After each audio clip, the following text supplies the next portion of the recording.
okubategeeza nti kati Kato ye Mungu amuyise gy'alina okubeera. Kato yafudde ku ssaawa nga 7 era ffe bwe twategeezeddwa naffe ne tugenda tukakase era ne tubikira eggwanga.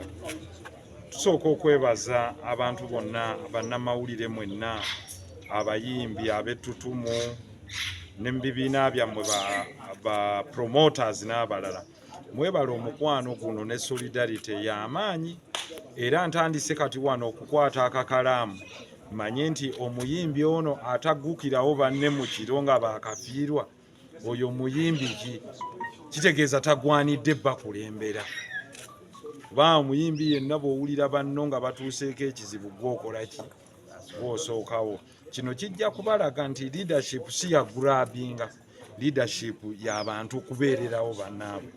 Nebaza Misa Kisemakula, nebaza ba promota bonna mubalabe balunywa, ba Abitex, ba Bajjo, Ajaluna, bonna babaddewo bannange mwebale nnyo mulaze solidarity. Ate mwe ab'amawulire ba bloga mwatuukiddewo, aba boda, abantu kwega omuntu yeetaaga alaba abantu bwe bamwagala nga tannafa. Kati abantu babadde bakwagala. Era kiwayogera kijja kutuukirira kuba Kato yalaama n'agamba tetuwanguye omuziika si musiraamu bulijjo akiŋŋamba nti Honorable nkwagala nnyo naye ebyo bye muddusa abantu ebyo byammwe tonzirusa nja kwekyanga nja bafuukira ettabu. Tumugaa era tetulina bwe tukuddusa bwana Kato, era yatugamba wiiki emu Mungu amujjuludde. Kato ye muntu ow'enjawulo nti gwe bw'oyagala akole ebintu si bw'abadde abikola, naye ate nga buli omu amusaavinga, kuba buli omu olaba abadde amubuuza, abadde amutuukako. So nze mbadde simala nnaku 2-3 okuggyako nga nze ataliiwo, naye nga ne bw'otambula gambadde kkubira wasuza otya nti gy'oli nti oli bulungi nti ekimmala. Ku birthday yange yaŋŋamba Sebeera nze gwe weerabidde mwana wange kwega keeki ne mugaa oli mulwadde wa sukaali naŋŋa eno yo ŋŋenda ggirya keeki. Nanyimbira kuga ye muntu abaddewo naye nga yeerekereza buli kimu abe. He is a true and loyal friend. Nga si mukwano gwo ng'era gasikulaba mu kino nkulaba gwe yakulira kodi Kampala nga tubaga gwe toto vaawo kwega mukulu waffe naye ng'ate atwagala kwega abawangadde naffe akwagala genuinire musanyu abaawo mu kizibu abaawo. Bw'oba oyina idi bw'ali ewaka, bw'aba waafudde katwali, bw'omufiirwa mu kyalo katajja. Okugamba n'omugambo naye oba bino nagamba kinaawulikika kitya nga nze ataliiwo. Kakati nange bwe nafunye amawulire ago ne ŋŋamba nti nteekeddwa okubaawo kubanga Kato muganda waffe, tetulina kye tusobola mukolera okuggyako okumwagala, okwagala famire n'okwagala abaana be nga Kato bw'abadde abaagala. Kato ayagala famire ye, abadde ajagala, era nkakasa abasinga mubadde temumanyi n'abaana be kuba badde so protective ku baana be, nga n'omulaba obulabi mu kamera mga vai bino ebya kamera si bibi. So nga ate abantu bamanyi Kato ize ejjolemaani, naye ne mbabuuza wano kati mundage ku mwana wa Kato gwe mumanyi, naye nga bwe bali very intelligent children. So naye nga abaprotectinga nnyo ng'aga world gye tulimu eriiso jealousy, kamba keeping away from these cameras, nze kansoldalinga burden. So yoyo Kato Lubwama Mungu gwajjuludde. So naffe tukimanye nti it's just a matter of a journey. Tulinga abali ku buffet, oli kasita bamala omusaavinga n'avaawo nga layini efunda nga buli omu asembera nakwasa twama emabega foleni yayita isima pa n'asembera. Kakati nga Kato tamanyi nti foleni yakolaki marching forward tugabaani ng'ate waliwo ne Kato omulwadde gw'abadde ayina ng'ali mu ICU emulago. Nakataata wa Julius ono ali ku oxygen amazeeko weeks mmeka 2, kumbe oli mulamu akyaliyo. Kato inji yagenze. Enteekateeka eziriwo, ekisooka nti tujja kubeera ne maasi wano buli tujja kuba wano. Tuyasaba akubeeko music, tujja kuba wano ne music we bamukube ekisolo kye bayita omuntu ennyimba ze namugaa kate ennyimba zo nazo sizitegeera.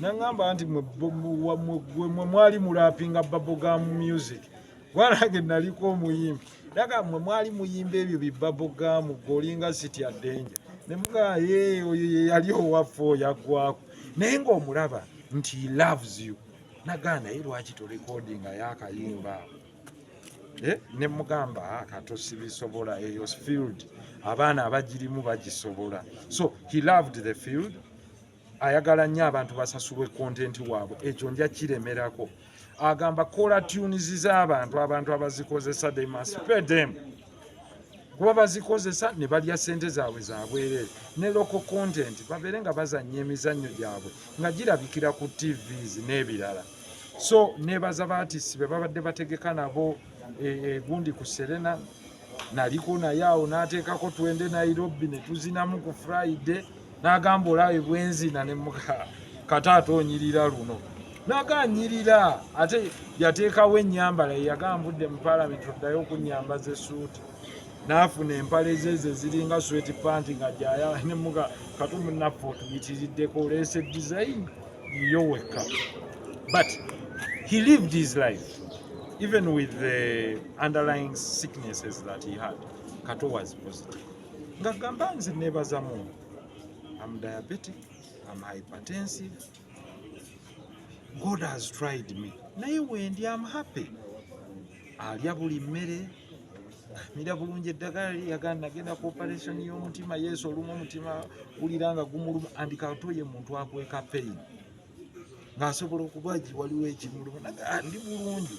N'omugamba nze nnyina kyesirabaawo paka bwe bamukonvinsi ng'obayitako mu ddwaliro bakoleki naye nga tayagala ddwaliro so mbeebaza nnyo abamuwagira abamusonderako okubira ddala kujjanjabako omutima gwe obundi nabo abadde ne running battles naŋŋaawo nalebo nsabira neyampa siringi 5 aŋŋaakata omutima gwaffe naye akikola ine ejjokingi we n'aga kakati ettaki ate n'abantu ne bamusonderako so twebaza palamenti abantu bonna abavaayo okuweerera Kato ne Kato basaavinze nabo right honorable speaker Katonda omwoyo gwa Kato aguwumuze mirembe agumye family tubasaba mubeereewo entertainment family media fraternity mubaddenga naye sparka wawa YouTube channel Kato content wamu so be with him paka bwe tunamuziika enkowe next week. Ebigambo bya Kato byazayogera. Kato kuki? Ebigambo honorable abantu abasinga yabadateri atama. Kato anti Kato is just a free spirit. Ate abadde takyawa muntu. Era Kato nga musobola okwewalabula enkya naggawa. Mumwena mumanyi nti Kato beewalabulako n'ebbajjo. Naye nga bw'obasanga nga batudde balyaga twabita. Ensi ffenna tunoonya kuba bulungi. That's his nature. Okitegedde. So he's been a good man. Nze siina mpoza amumanyiko ekibi mulala. Kato. Honorable abantu abasinga Kato wadde bamu misunderstanding ng'omuntu atabeera serious. Bwe bigambo ki byojjukira ku ye nga yabigamba naye nti Kato omugenzi ali serious ku kino ne kino ku nsonga kwasinga wadde abantu balanga joking man. Kato mu kintu kyabadde ali serious. By the way ng'ayagala nnyo performing art abantu badde ku ntikko ng'agamba abayimbi babalyaza amaanyi ekyo yali ku forefront then n'okukomyawo emizannyo ng'agamba it is an expression of brilliance and intelligence movie industry abayimbi era yankyalenjingako naŋŋaaga honorable liroya nti kale wandiikayo omuzannyo nanga wandiika omuzannyo nampa olupapula luwo nanga akola characters okole script okole stage lwe bayingira lwe bafuluma onaddamu ki nanga mba wasoma na luzungu ti wandiika nanga kati sebe mu didi yaffe kituufu tetutuuka nnyo waggulu wootuuka naye kati naye kola ku kyaffe nanga kitegeeza buli omu mugezi mu field ye era nangamba nti ye yali yeepanga naye abaana bamulaga bwe banyoola kamera naganze siri wa kamera kambeera eno mu kwogera so Kato ye muntu abadde awa buli omu ekitiibwa mu ngeri and two Kato abadde mugabi era siriyasineesi yo giraba omuwadde ssente Kato afuna miliyoni 2 abakyama wali nga gansigazaamu 5 oluseke ngamba kiki nanga bankubye oluseke ate naye nkomawo naga teri tabbu ffenna tugabana ensi yakola ki yagabana that's him kakati which justifies what he is now afudde then what dizikiyo gy'olina gy'olyako kwolwo Honorable togere ku kya parliament katono nnyo. Parliament oyagala njogere. No, kye twagala obuuza tuwuliddeko twagala tuclarifyingeko nga yaliko omu member wa parliament. Tugenda kulaba nti no nga yadde kijja kibeera omutwala mu parliament ne bamukungubagira oba byakyukamu. Nedda byakyukamu kati only a sitting member of parliament. Yeah, naye parliament will try to right honorable speaker antegeezezza they will help and support the barrio. Katulinde tusuubirayo mubiri gwegenda mu parliament. Nedda naye mmwe muyina ku national theatre parliament y'abayimbi yejja kutuula nkale anti zezo era tuzituukiriza ye wiiki emu tujja kukikola mpanvu naye tujja kukikola.